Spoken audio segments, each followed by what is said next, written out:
First, the seat bottom and seat bottom sides, which include the lap belt guides.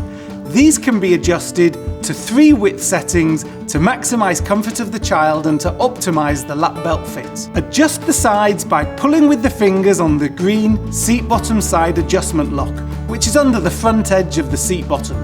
Second is the seat back with the seat back sides shoulder rests. These can be adjusted to 3 width settings to maximise the comfort of the child. Adjust the sides by depressing the lock here and simultaneously rotating the seat back side adjustment knob to the desired width. Next, the headrest and the headrest sides. These can be adjusted to 3 width settings to maximise the comfort of the child and to optimise the shoulder belt fit. Adjust the sides by pushing down with the fingers here while simultaneously sliding the headrest sides to the desired width.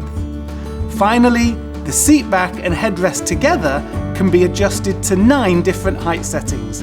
Adjust the height with the green headrest height adjustment lever. The lever is under the fabric headrest adjustment cover, which is identified with a green tab. Pull this open and lift the lever up with your fingers and raise or lower the seat back and the headrest to the desired height. Then return the headrest height adjustment lever fully flat and press close the fabric headrest adjustment cover. You can place your other hand on the seat bottom to keep the seat still while adjusting the height when there's no child sitting in the seat. You can also use the lift recess on the back of the seat.